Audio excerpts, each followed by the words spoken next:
Welcome everyone to Aspiring Mentors March 2024 Mentorship Program. Just to introduce myself, my name is Dr. Maklit. I am an international medical graduate from Ethiopia, and I'm also the founder and CEO of Aspiring Mentors. So I recently marched to a PGY1 internal medicine residency program, and I'm here today to share about our new March 2024 mentorship program here at Aspiring Mentors. So today we'll be going over the introduction of the March 2024 mentorship program, our program goals and expectations, and overall mentoring process. And I will also be going through the March 2024 calendar, and at the end we'll be discussing about, we'll be having a question and answer session. So Aspiring Mentors was founded in Ethiopia, and starting from September 2021, we were able to match mentors and mentees globally.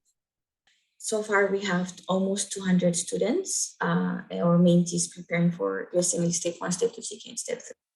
And as of this May 2023, we have started free March 2024 mentorship. And we're glad to have you guys as our first batch of students. So what our goals and expectations from this mentorship is that, so our aim is mainly to dedicate our time, and it's going to be 100% free. I know there are some agencies that are asking thousands of dollars, and I'm not pro or against that, but as much as possible, I was not able to afford that when I was preparing for my March cycle. So I don't want you guys also to go through that process. So as much as possible for the coming at least a month until we start our residency, we'll try to have workshops and webinars on ERAS, CV, personal statement, networking, interview preparation, and more. So our first aim is for first-time applicants who don't know the match process. We'll try to introduce what the whole residency match process is about. And for our other focus groups are the unmatched or people who previously applied to the previous match cycles but were not able to match. So for you guys, we'll be going through your personal statements since you already have it at hand. So we'll try to review them and edit your personal statements together. Me and my friends, other fellow mentors, will be coaching you with that. But for first-time applicants, I would like to let you know that we might not have time to go through everyone's personal statements, but we will definitely have a personal statement writing session or workshop for you guys. So it will definitely help you how to write that. So the other one is, and the main part is going to be mental health support. So going through the whole USMLE process, and especially when you start the match process, you'll see it soon. Once June starts, everything is going to be, so hectic and stressful. So we are here to support you, to calm you down in a way, and then your fellow team members are going to be also your mental health support team. So we're here. We created this network to support each other, and also you guys also should be supporting one another. One of you guys is going to panic, and then the other team members also should be there to support. So our overall mentoring process is going to be, we have the first one is a main team chat. That's going to be exclusively for you guys, the mentees or the students that we selected. So we have close to 100 students, and honestly, it's going to be a lot for us to manage any more number of students, but we'll try to help as much as possible. So on the main team chat, so you guys can post your questions regarding your match, regarding the coming match cycle. So we'll try to answer those, and then I will also be adding the other mentors, so they're going to support you guys also there. So the other one is, so we're going to have workshops and webinars regarding the following topics. So ERAS CV preparation. So we'll try to go in depth on the areas of ERAS CV. So we'll go through all the subsections of the ERAS CV, and then we'll try to coach you with that. The next workshop is going to mainly aim about personal statement guidance, or how to write your personal statement. And as I said earlier, for unmatched applicants, and for those who are interested to get comments from other mentors or matched applicants, we can edit and then go over your personal statement since you already have it at hand. The other one is we'll be having workshops and webinars about how to network, because networking is going to get you places, especially people with red flags, especially some of our applications might be filtered right away. So some of our applications might be filtered right away because like some of us might be old grads, year of graduation might be above 5 years. Some of us might have low scores, and we might not be, achieving the cutoff scores of some programs. So if you have the appropriate network and if you have the appropriate connections, then it might get you like a long ways, because those people who are currently involved in their residency programs, they might vouch for you. And then even if your application is filtered from thousands of applicants, they might, shine a light on your application and it can help you with that. So our other workshop is going to be regarding interview preparation. So despite once you get selected for an interview, that means you are more than halfway there. And then the program did believe on you, like regarding you as a qualified applicant based on your application. But if you have like a good interview skills, that's when you can take it to the next step, and then you can further convince the program directors and also faculty members regarding how competent you are, and then you can showcase your application more. So interview preparation is one of the areas that we're going to provide workshops. The last one is the pre and post interview communications. So there are things, especially for first-time applicants, there are things called letter of intent, letter of interest, and then how often can you send that, and then what should you be writing on those letters. So these are really important. So we'll try also to cover on that. The other one is you guys are going to have also individual support groups that's going to be established based on your time zone and then your country, your home country, because like having someone from your home country and then could be like a good thing as a support group. So I will try to my best. So once you guys complete that form I sent on the main team chat, you can complete that, and then I will try to make individual teams depending on your individual match status, previous application, or your home country, and also your time zone. And then you can just prepare for your interviews together. That could be a person who's going to support you for your throughout your match journey, because starting from June until March next year, it's going to be a crazy time. So I don't want to scare you guys. I'm not saying that that's going to be scary, but it's definitely stressful. So you need your support group for sure. So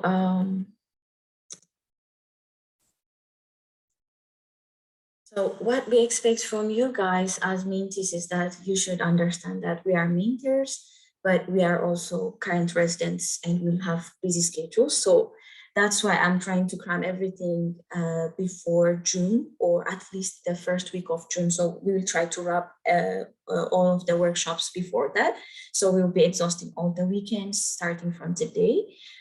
Because once we start our residency, it's going to be a hectic schedule, because we are also incoming residents. So we need to get used to our individual programs, right?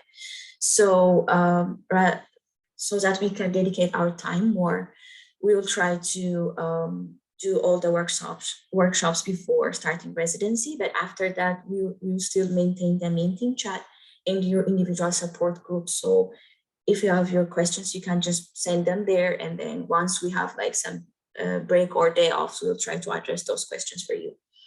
So the other thing is that, you guys should show dedication and be punctual, of course. So we as mentors are here to support you for free, but at the same time, we need dedicated mentors in order to keep this going. So that, we can know that we are actually helping you guys.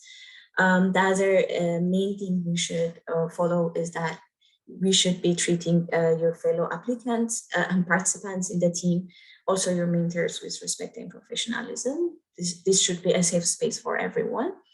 The other one is you should offer, assistance and then guidance to your fellow teammates. It's, like that's what we're here for.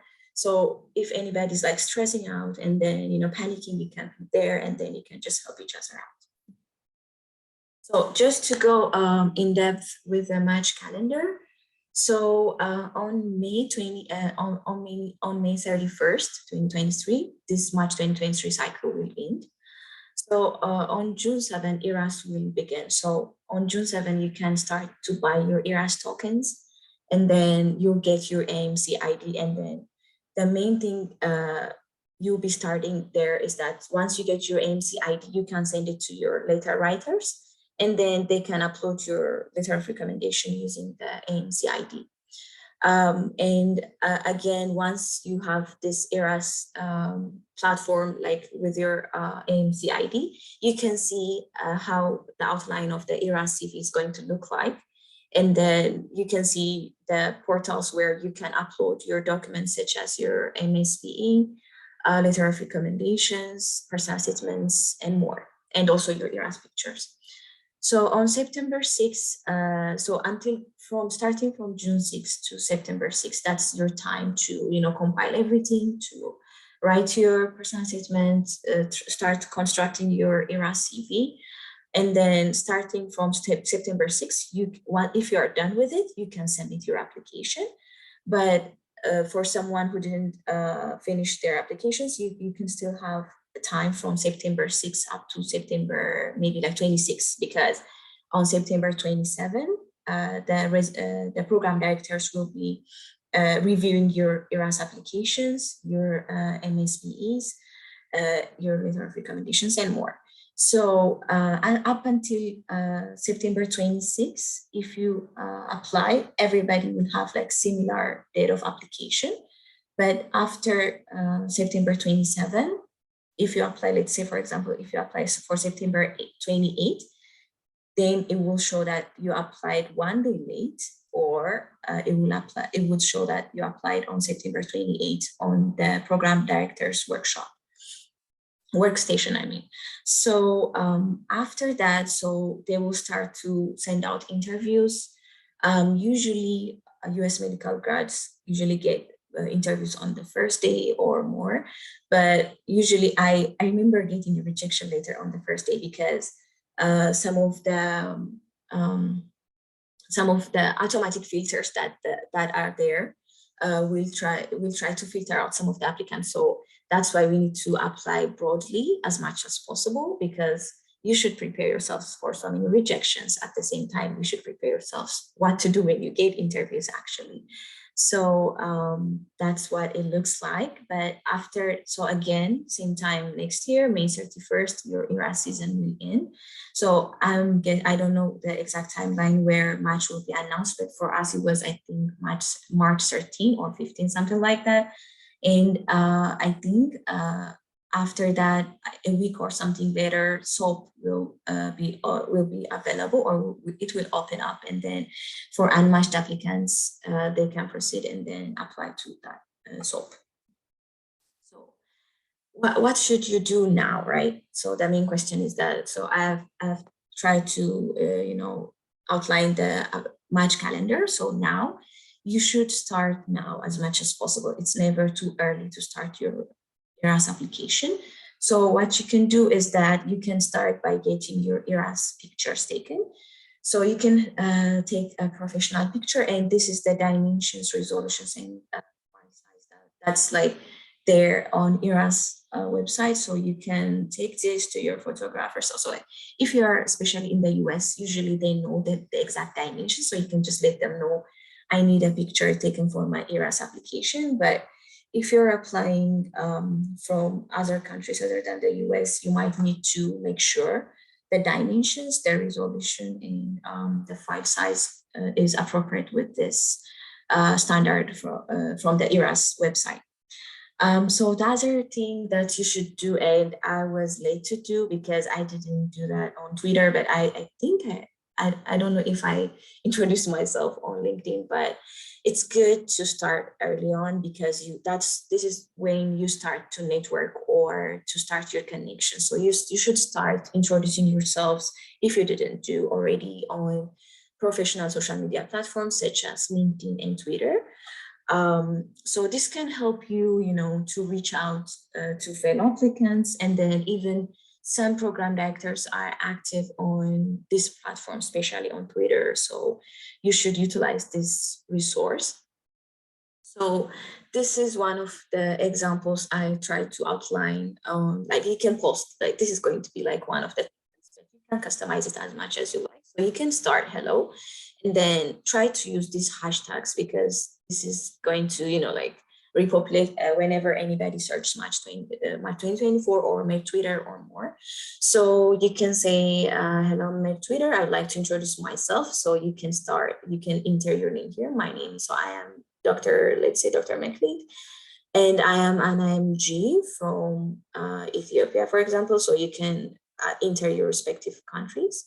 And then my interest, so try to be, like as interesting as possible, because your hobbies will get you a long way. Because usually program directors, when they start interviews, they usually start from your hobbies because they use it, most of them use it as an icebreaker. So don't lie on your hobbies, but try to be honest about it. But then try to explore new hobbies if you like until September. But you can add here some interesting things about you. So you can add like, I'm interested in football or cooking or more. So I will be applying to, you can mention your specialty here and hoping to connect with mentors, colleagues. So this is just a template, but you can customize it as much as you want. Don't forget to add your pictures. I'm sorry. So you don't forget to add your pictures here. So this is one of the examples of Ira's pictures.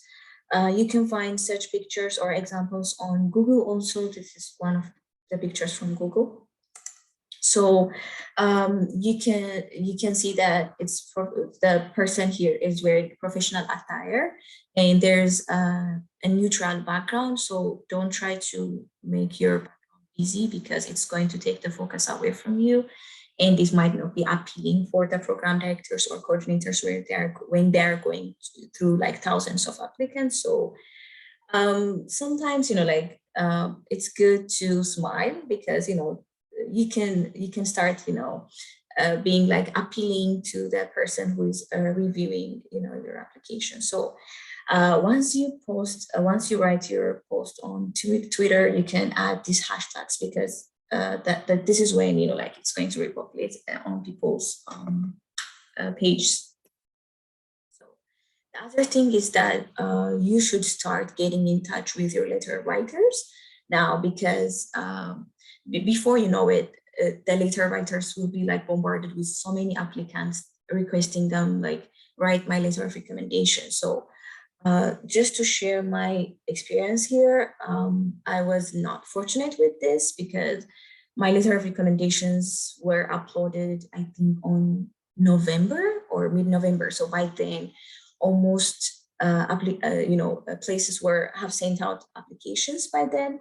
So it was so stressful, and then it would just decrease your chance of getting more interviews or getting chosen, because most programs mention that they need at least 3 letter of recommendations, at most 4. I think you can upload at least until 4. So, but as much as possible, if it's possible, and if you can get a US letter of recommendation, that's much better, because they know, and they mainly believe the letter writer, because when they are board certified here in the US. So, but like for me, I had 1 US letter and 3 of them were from Ethiopia. But you shouldn't, you should try as much as possible to get more of your letters from the US.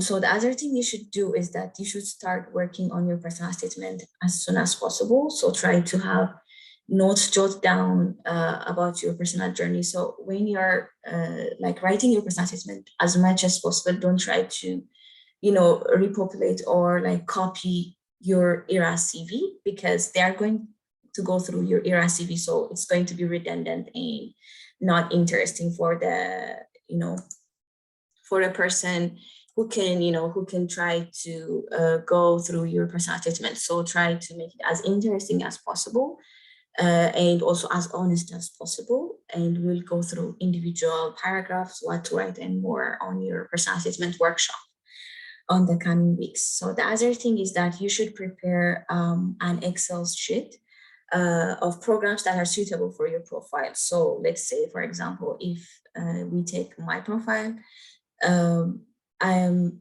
a 2014 grad, right? So when I first start to look for programs, I should aim for programs who are going to accept, or whose cutoff is mainly above 5 years. If possible, let's up to 10 years. 5 to 10 years is like maybe suitable, but that doesn't mean I should be applying only to those programs. But at least don't forget to, don't miss out to apply to programs where you could actually fit in, right? So like try to search places where your profile as an individual fits in, not the stereotype, or you shouldn't be only aiming for maybe like Ivy League places or more, but you should try to aim to places where you are actually suitable, because honestly speaking, it's going to be a lot of programs. It's going to be expensive for most of us to apply to. Maybe like if there are 500 places, I mean, if one person can afford 500 places, okay, that's good. But I mean, as much as possible, try to be as specific to your profile as much as possible. So where can you find these programs, where to search your specific programs where you can fit in, right? That's the main question. So the first website or place you can search is Resident Explorer. So you can just Google Resident Explorer, and then you can try to enter your profile, year of graduation, USMLE scores, number of research, number of US clinical experience, and more. And then after that, it can try to filter out programs that's suitable for your profile. The other one is also, again, Frida. It's really good. So both can send you to the links of the individual program website. Some of them even have like phone numbers of the program directors, program coordinators, and also their email addresses. So you can just see that, and then you can see their previous match status, how many IMGs or foreign grads they accepted, and more. So the other thing is that Match Resident. So I used it, but it might work for some people or it might not, but it's kind of helpful. And also you can just go and just see and search for those programs. You can say, for example, let's say UT Southwestern internal medicine residency program, and then you can search it like that on Google, and you can just see what comes up. And then usually programs will have their requirements on their, on their website, and the number of applicants they're going to accept, if they have any USMLE step score cutoffs, or also year of graduation cutoffs. So you should use these programs to see where you can apply. And then also after you see this, you can enter the program that you like shortlisted on your Excel sheets. So, what criteria should you use to narrow down a program, right? So the first one is year of graduation. So be mindful when you are trying to apply. So like try to see the programs cut off year of graduation. So for example, honestly speaking, I didn't apply to places which were having 1 year cut off, because I didn't think that was appealing. But if you are like, for example, if you just graduated, that program could be like for you, right? So you should try to customize your search as much as possible. So when you are trying to see a program, try to see their year of graduation cutoffs, their USMLE step cutoffs. So nowadays, most programs are trying to review applicants like holistically. So some of them, they say that scores don't matter. So they will try to see an individual or an applicant like holistically. So but still be mindful. Some programs still have USMLE step score cutoff. So try to see that. So the other thing is that try to see if a program is like IMG friendly.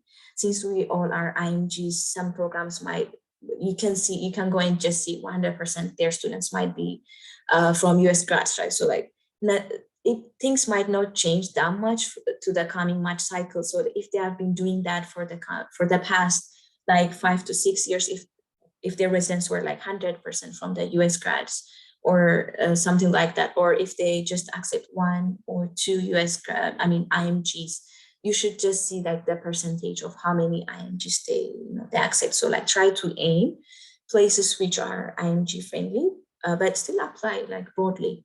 So the other thing is that try to see the residents. Sometimes you can find people from your hometown, or even better, from your medical school. So as a residency program, usually they might prefer a person, like, so if you have, let's say, for example, if your senior resident is going to be somebody from your hometown who's been performing really well, so it's going to help you like when they review, so this person is from somebody's hometown, or this person is from somebody's medical school. So that person is going to, like pave a way for you. So try to see places where, like you shouldn't be aiming only for these places, but still it's good to aim for places where, for example, people where they are like from your hometown or from your medical school. So the other criteria you should see is that whether the program is participating on ERAS or not. So for first-time applicants, it might be a bit confusing. So like ERAS programs that participate on ERAS is that the programs, they're going to go through all the applications, and then they're going to announce whether you matched or not at the end of the match season, or like on March. But there are certain programs where there are pre-match programs where, let's say, if they interview today and if they like you, they might send you an offer later, maybe like a week later or something like that, even if you interviewed on October, September, or more. Even earlier. So these programs, you can see them on Frida or on, I think, Resident Explorer. You can just search. There are some buttons on the right where you can tick if they are like programs are participating on ERAS, or if they are like pre-match programs, but they might not mention it as pre-match, but they might say that the program doesn't participate on ERAS. When they say that, that means the program independently will be interviewing applicants, and then also accepting applicants outside of the match, the whole algorithm and more. So they make it a lot personalized and subjective. So the other thing is that, so not everyone will have a visa. So you should try to see places where they sponsor visa. So if you are an applicant who needs a visa sponsorship, you should see you should definitely use this filter when you are trying to search programs, because if the program mentions that they won't be sponsoring visa, they might not make an exception for you, just like the scores or your graduations or something like that. So you should be cautious where you are going to apply, so you can see if they are sponsoring different types of visas. So the other thing is that, so as an IMG, location might not matter, but sometimes some people might have their families, their support systems, their kids or something at a certain state in the US. So some people might not want to be far away from their families. So if you are a person like that, you should also look into location of the program. So just to summarize that, so one thing you should remember is that start early. It's never too late. And I would advise you to prepare a checklist of important things you need to do for the match. So you can prepare a checklist of like writing your personal statement, reaching out to your mentors, or and more, like whatever things you need to do in the match cycle. You can prepare a checklist there, and then you can see you will not miss things. So the other thing is that work on research papers if you get the chance.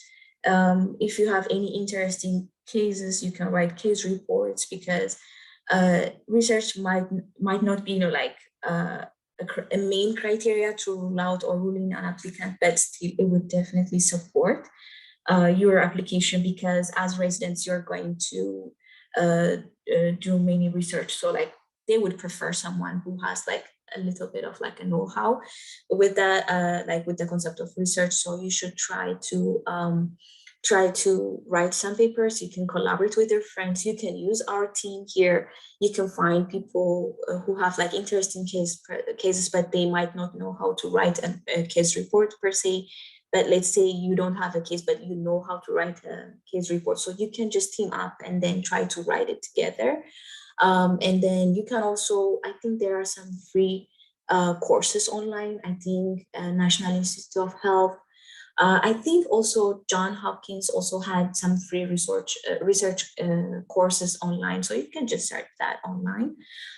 So the other thing is that if possible, try as much as possible to get US clinical experience. So I want to emphasize here that if you have, let's say, two opportunities to work on research papers or like as a research fellow at a hospital, at the same time, if you get the opportunity to shadow or to get a hands-on rotation in the US at a certain hospital, I would definitely advise you to prioritize the US clinical experience, because that's what they need as an applicant, rather than you being like a good on research or like a good research writer. They would prefer somebody who is aware and also who's going to fit in the US healthcare system. So try to utilize that, even if you're shadowing, even if you're like observing, try to see how they're utilizing their AMR and try to see the patient demographics here in the US. So those are the things that you're going to talk about on your interviews. That's going to make you interesting. So the other thing is that try to participate in volunteering activities. So volunteering activities is really, really important because volunteering could, like, even if you don't get like formal employment, or even if you don't get US clinical experience, still try to volunteer. It will definitely tell them that you're compassionate about, like, even helping out for free, or trying to volunteer in certain clinics, screenings. And also we still are looking for applicants if you're for mentors for our STEP mentorship programs, and then still you can volunteer at our platform, because what our mentors really benefited last year was that, so when you are teaching, even if you're doing it for free, it's going to be considered as a work experience, because there's a section on ERAS application that says if you are teaching, or you can, I'm not saying only at aspiring mentors, but you can teach at your medical school, or you can mentor people. And then when you mention that experience, it's going to be mentioned as a work experience, be it paid or unpaid, because you are, continuing your medical education, you're giving back, you're teaching. So they would want that, they would like that. So you should keep these main points or general points in mind. Okay, so the other thing, what things should you avoid? So you shouldn't think that, oh, I have like 3 to 4 months, so I can start it on maybe July, August, or something like that. I mean, like, people even start at September, but I wouldn't advise you. When you have this time, you can start early, because most of you guys have already completed your USMLE exams. So once the pathways open again, I want you to be cautious to start your ECFMG certification early on if you don't get it already. So try to have that, because in order to participate on the rank order lists, when the match is over, in order to rank you, they would need you to have the ECFMG certificate. So try to start that early once the pathways open. So the other thing, and the main thing, is that don't be discouraged by your red flags if you have any. Don't be discouraged by year of graduation, or lack of US experience, or low USMX step scores. But despite all that, because these things won't be defining you as a physician, because you are more than that, right? You've been practicing in your individual hometowns, and you've been through a lot in medical school. So that shows how courageous and strong everybody is when going through this life cycle. So don't be discouraged with that. So for example, in my case, my year of graduation with everybody. So when you try to see some forums on Facebook, or anybody, you can ask that, anybody for that matter, but they will tell you, oh, you are like above 5 years, so it's going to be hard it's going to be hard too much, but you will still match, because there are certain places that that don't have this cutoff, and then you can also use these red flags as your strengths, right? So even if I was like a 2014 graduate, I did a lot. So I was participating in different leadership roles. I mean, basically, I barely have gaps so far. So they don't want gaps. They don't want you to be idle, but try to showcase whatever you're doing, because it seems silly for you because you're doing it, but still try to, shine a light on your experience. Try to, let them see that what you've been doing for the past, maybe 5 years, 10 years, 20 years, you never know. Because, if some of you might have seen that, I think a person who was graduated from 1995 or 1991, I'm not sure, matched this year. So, and then at the same time, people who are like recent grads didn't match. So just forget about the stereotypes and then try to focus on yourself. The other thing is that, so I advised you earlier to post on social media such as LinkedIn and Twitter about your experience, or I mean, like, introducing yourself and more.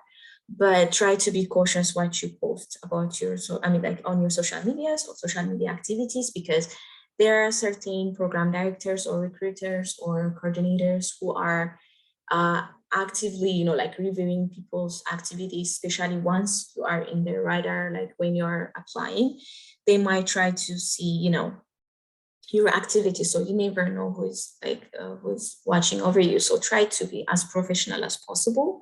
And then try to showcase your work. So like, don't undermine. So like, if you get a publication, brag about it. Say that I did this, I did that. It's going to make you more interesting rather than cocky. So it's okay, because that's what you actually did, right? So if you volunteer, try to, shine a light on that on your like professional social medias, and try to say that what you gained, or try to try to share your experience there.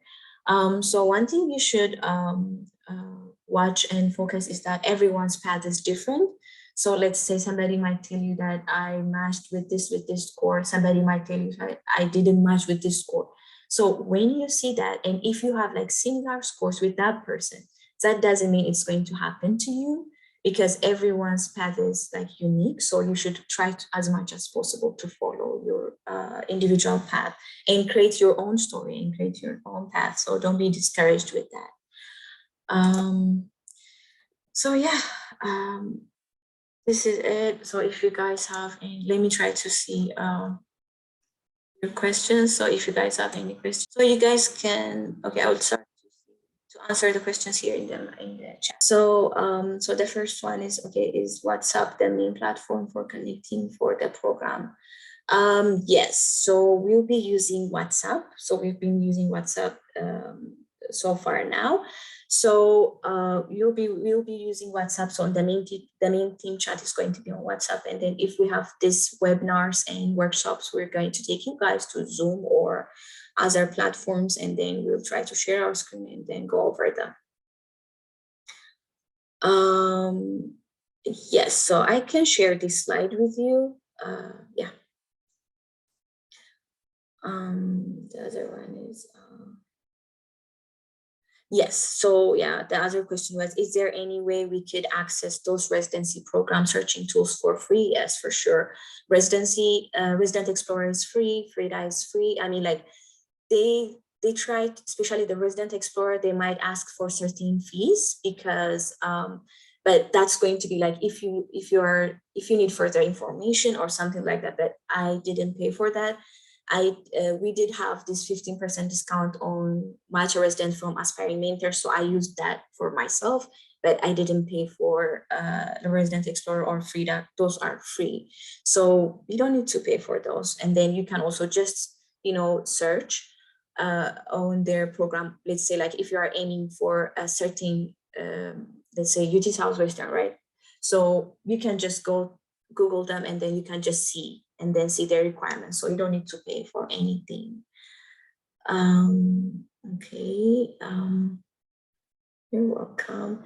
So the next one is yeah. So how do we calculate the year of graduation? So usually, so for Ethiopia, that's where I'm from. So like I know mainly we do our internships before graduating. So once we graduate, then you can calculate it like as 1 year post-grad. So So on 2015, I was like 1 year postgraduate because I graduated on 2014, but I'm not sure regarding other countries because I've heard some of my friends from India, Pakistan, some of them do internships. I think, I don't know if it's called like housework or something like that, but if anybody's from India or Pakistan, you can correct me. I'm not sure with that, but there's some like discrepancies on calculating your year of graduation because some of them like do internship after, after the medical, school session or like the medical school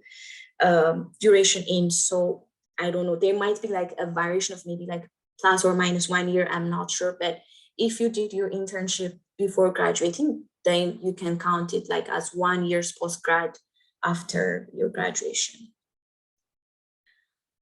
Okay, so the other one is, can we do a webinar on visa type and waiver jobs? Yeah, sure. So I will try to reach out to my friends. So me personally, I was not visa requiring IMG, but definitely I have some friends who matched and who are visa requiring.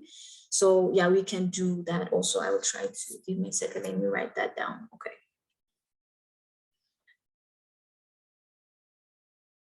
Okay, and waiver jobs. So just, I mean, like as far as I know, regarding like jobs, you can try to use like Indeed. I worked as a clinical care coordinator. I'm based in Dallas, but I worked in a place in New York. So what I did was I was working virtually. I didn't go there in person, but I think they didn't. I don't think, like, I don't know whether they sponsor visa or not. But you can just use Indeed or other, maybe like Glassdoor, some applications where you can search for jobs. But we will definitely do webinars on also like visa types anymore. Okay, so do you guys mentor for specific specialty or each one? So far, so it's going to be me and maybe like 3 or 4 mentors. I'm not sure we'll be able to go in depth with individual specialties, but I will try to, incorporate that maybe in one of our webinars as much as possible, and then see what you would need maybe specifically for each specialty. But I will try to pin on that.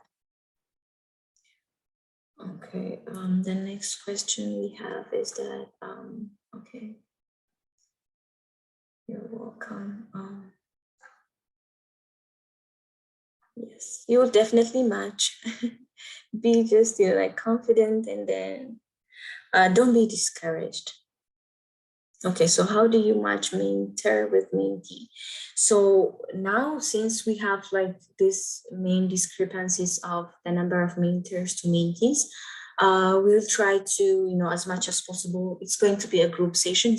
We can't do one-on-one because most of the residents, like especially the incoming ones, are busy with so many paperwork. So we'll try to, once you guys complete the forms I sent on the team chat, we'll try to customize each individual teams. That's going to be your support team. At the same time, we'll be assigning mentors as much as possible. If not, I'll be taking over individual teams. Don't worry about it. So you guys, everyone will have a mentor, but usually we will try to utilize these workshops and also the main team chat.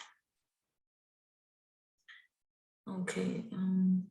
Yeah, so I think I answered that. So like, is it going to be an individual or a group per specialty? So it's going to be a group mentorship. I will try to make it as specific as possible, maybe for specialties. But so far, our mentors are joining internal medicine and family medicine. I don't know if we're able to get more mentors on different specialties, but I will keep you guys posted.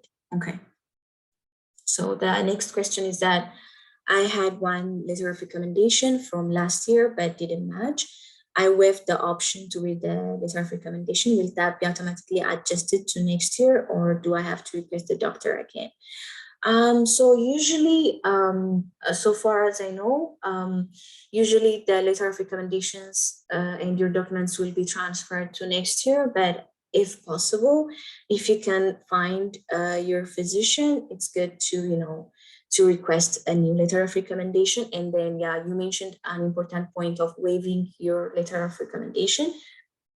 So for people who are new applicants or for first-time applicants, you have two options to apply to upload your letter of recommendations. So the first one is waiving or not waived or unwaived letter of recommendation. So when you are waiving your letter of recommendation, that means you are waiving your option to read or to go through what the letter writer wrote like on your behalf, right? So that way the letter writer will definitely be uploading the letter themselves, like using your AMC ID. But if you are if you are uploading the letter yourself, that's going to be considered as unwaived. So sometimes it might seem, like spooky for program directors. So they might think that you wrote the letter, or it might be biased. So as much as possible, I would advise you to request your letter of recommendations to be waived, or request your letter uploaders to upload them themselves. So that's what you should do. But if possible, I think I want to pronounce your name correctly, Dr. Chander. So you should request your physician, if possible, to upload it again. That might be much better. Okay, so is there a chance for friends to still be involved in the mentorship process? So I will try as much as possible to incorporate more people. We already have like 100 people at hand, and we have shortage of mentors, but as much as possible, if I get additional mentors, I would definitely be accepting more students here. So I will reach out to you guys. I will keep you posted. Okay, yeah, so I think I answered that. So are you guys planning to assign mentor for everyone? So it's not going to be one-on-one again. I'm going to mention that it's going to be a group mentorship.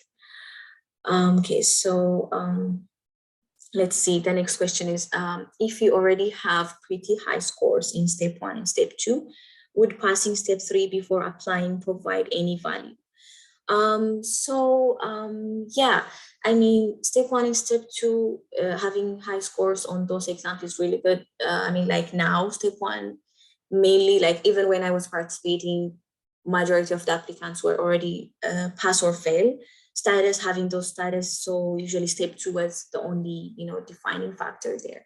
But yeah, step 3 is going to help them because it's going to help you. I'm not saying you should take it, because honestly, I didn't take my step 3. I'm going to take it possibly in residency, but it would definitely support your application. Because it would just tell them that you are able to pass their board exams once you also join their specialty. So if you have time, and if you can aim that, because now you have like ample of time to prepare for your step 3 and take it. If you have some time, if you can take it, it's better to take that. But if you are like financially restrained, or if you are like occupied with other stuff, you can maybe like take it afterwards. But I would still advise you, don't take any chances. If you have the opportunity to take it. Okay, the next one is, okay, can we make groups to do collaborative Excel sheet residency programs with people? Exactly, yeah, that's why I'm trying my best, like to try to match you guys depending on your maybe time zone, or like maybe home country. So that would definitely help you, like if you're, for example, I'm taking Ethiopia as an example because I'm from there. So like if you're from Ethiopia, for example, and if I am able to prepare an Excel sheet of like Ethiopian friendly places, or maybe like Indian friendly places. I'm not saying like you should be aiming only for those places, but it would definitely, help that for sure. And then you can add further programs if you are missing, and if your group member is not, knows places, more places that are friendly, or that are friendly to your profile. So yeah, we'll definitely do that. Okay, the next one is, okay, so perfect. So in India, it's counted from the date mentioned on the medical degree. Oh, okay, perfect. Thank you, Dr. Sarkar. So yeah. So usually you should use that again, like for Ethiopia also, like the date mentioned on the medical degree is like the exact time we graduated. So like you can count starting from that date. Yes. Okay, the next one is, so yeah, if graduating in June 2021, that means I'm 3 years post-grad applying. So June 2021, okay, so June 2021, you graduate, so 2022 is 1, 2023 is going to be 2. So you are actually like, I think if I'm not mistaken, like 2 and something months. So like 2 years and some months. So you're still like safe. Dr. Artom, you asked that question. So like, it's going to be like, less than 5 years. So like, you're still good. You'll be still considered like either like 2 years or 3 years, you're going to be considered as an early, young grad, you may say. Okay, so the next one is, okay, so pathway 2024 is not yet open, but if one satisfied the requirement, could apply for 2023 and would okay, active till December 2024. Yeah, so like once you don't need to wait until pathway is open, so you can still apply, and then once the pathway is open, you can go ahead and then get your letter of good standing, and then try to get your ECFMD certificate. And then once you get it, you can still communicate with your programs after the interviews. So you can let them know when you get your ECFMD certificate, and then you can just upload it and then just say actually, it's going to be there. So they're going to see it. Just notify them, you can email them, and then let them know that you got your ECFMD certificate, and then you'll be ready for ranking then. Okay. Okay, the other question is that, do the pathways for CFMG certificate start on June 7th? So I'm not sure. But I mean, you can follow up on their website, but I think they're going to announce it when they're going to open the pathways, but I'm not sure. The other one is, okay, do you guys know any portal to get clinical experience? I'm currently doing 2 rotations this next month through FMG portal. So I mean, you can see the official AMC. I think they have this website. You can see they actually mentioned the agencies who provide mentorship. US clinical experience. I mean, agencies should be your last resort, but you can see that if they are dependable, you can see their reviews and more, and then you can go for some agencies. But if not, you can just email US clinical, some physicians here who are board certified here in the US, and then you can, if possible, you can add more US clinical experiences. It's not, it's not good to restrain yourself if you have some time, and if you have the finances, or if you have the ability to get that US experience, it's good. Okay, the other one is there an advantage to being non-visa requiring if they're applying? Okay, so that applicant can do, can do it, can't do about it till the match to get green card. Okay, so is there, okay, can't do about it. Okay, so I mean, it's good because the main advantage is that you can broaden your application, because if you are not visa requiring, you can apply to places who don't have like restrictions on visa, right? So you can apply to places who don't sponsor visas. At the same time, you can also still apply to places who sponsor visas. So it would definitely increase your chance in that way if you think about it, because some programs don't want to bother with paperwork. That's why they don't sponsor visas, even if they can.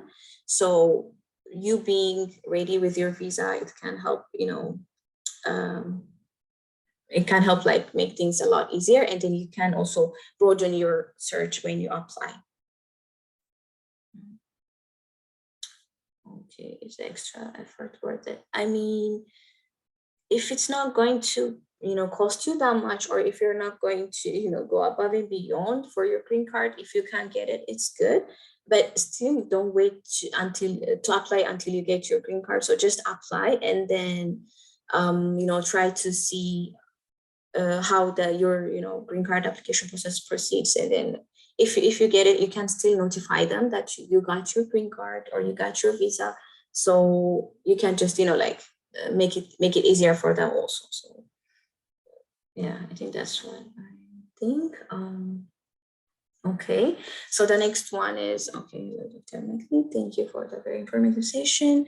Would getting the SFMG certificate early increase your chance of interview? For sure. So if you can do it, it's better to have it early on, because some programs say that you need to be, SFMG certified. I think on their website, they might say when you apply, you should be SFMG certified. Some of them might say when they invite you for like interviews or something, you should be SFMG certified.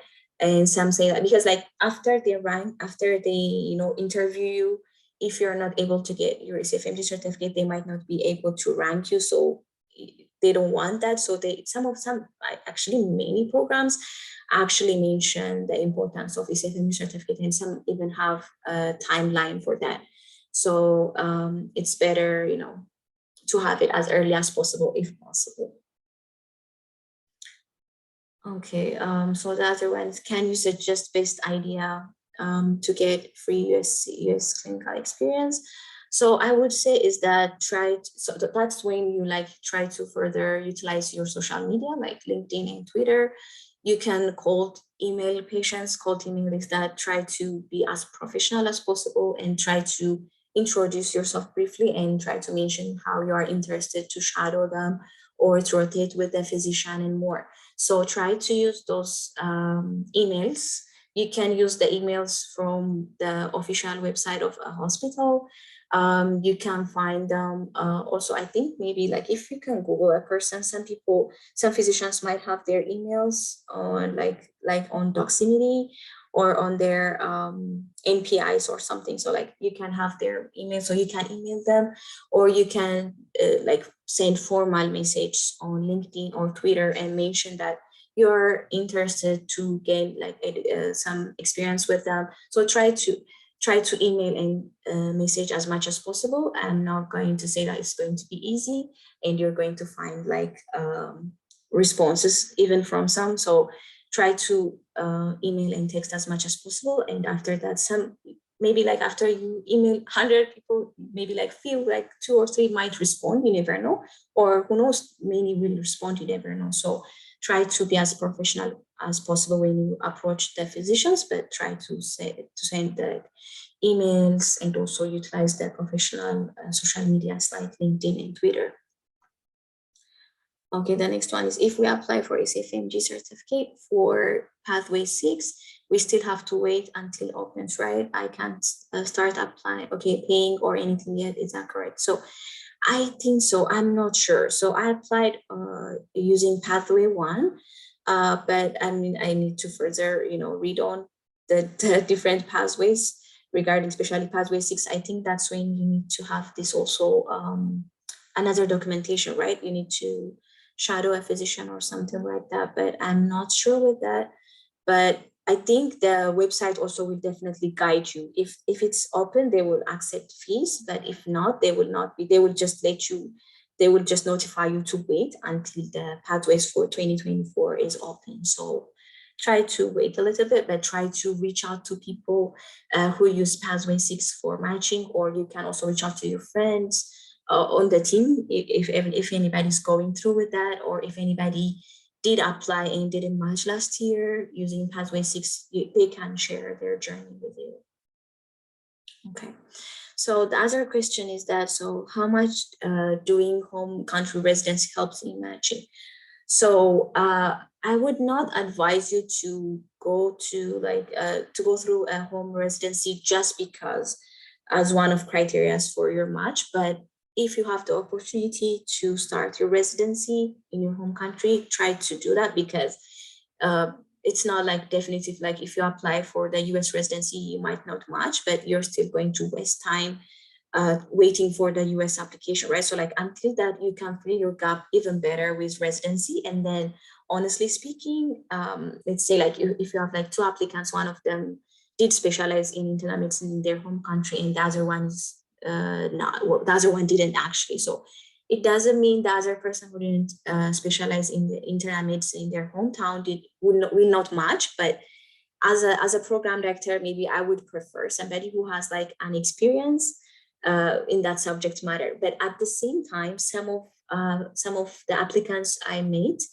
who were specialists in their home country, it was not an advantage for them, for some, because some program directors didn't think that they would be, like if you are in your home country, if you are, for example, a prestigious specialist or like an internist in your hometown, let's say, they might not think that you would be satisfied enough to work again as an intern, to run labs or patients, to take patients here and there. So even considering that they might not accept people who have like all this prestigious work experience or more, not because you're not qualified, but they would think that you might not be satisfied as as an applicant. But it shouldn't discourage you. So if you have the opportunity, just take it. You can start, and then maybe like you can withdraw from that, and then when you get the opportunity here in the US, you can join again. But still, it's going to be, rather than you're like sitting around as a general practitioner, or rather than not working, if you have the opportunity, just take it and just do your home country. It would definitely strengthen your application. And then try to let them know that even though I was, certain specialist in my home country, I'm willing to learn, and like, so that you can just show them that you're not discouraged with like going back as an intern again. Okay, yeah, perfect. Yeah, the mini CS. Thank you, Stephanie. So yeah, the mini CS is important for the pathway 6. So yeah, you need to do that. So I don't know if you have to do it before the pathway is open or not, but I will definitely try to ask other people who went through pathway 6. But I will try. You should like definitely reach out to people who went through pathway 6. Okay. It's my pleasure to help everyone. Okay, so the next question is that, is it possible for the mentors to prepare or guide us in searching pre-match programs? Yeah, we can do that. I mean, we can schedule one of our mentor session. We can incorporate this also. We can maybe like share a screen and just show you how to use Resident Explorer, Frida, and more. So yeah, we can do that. Okay. So do you guys have any more questions before we wrap up?